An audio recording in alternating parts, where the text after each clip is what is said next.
खुलुमबाय इउबि बड' official YouTube चेनेलाव नोंथांमोनखौ गासैखौबो बरायहरनाय जाबाय।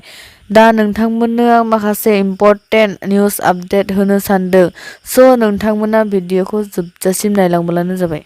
गुवाहाटीआव मैया धर्ना खालामनाय जादोंमोन। गुवाहाटीनि बरबारि गामियाव न' सिफायजानायनि थाखाय एबसु आरो गुबुन ट्राइबेल संगठनफोरा 2 घन्टानि थाखाय दुखु फोरमायदों दि बर'नि सासेबो एमपि, एमएलए आरो इएम गेदेमाफोरखौ गोख्रों सोंखारिदों आरो बरबारिनि रायजो-राजाया गासैबो आसाम सरकारखौ हेफाजाब होनो खावलायदों।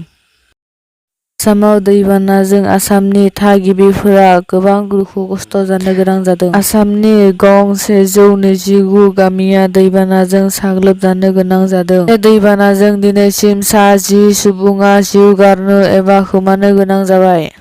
आसामनि नगाव जिल्लायाव गोबांसिन दैबाना जासिदों। थारैनो जोबोद दुखुनांथाव। बर'नि फिसा नबजित नार्जारीआ डि.आइ.डि. लिटिल मास्टारनि टप 10 आव जायगा लानानै दं। दा नबजित नार्जारीनो भट होनो बर' फिसा आरो गासै बर' रायजो-राजाखौ भट होनो खावलायहरनाय जाबाय। फुंबिलिनि खौराङा एसेनोसै। आसा खालामबाय नोंथांमोना भिडिअखौ मोजां मोनबाय आरो नोंथांमोनखौ अननानै आंनि चेनेलखौ साबस्क्राइब खालामना लानो खावलायहरनाय जाबाय। गोजोन्थों।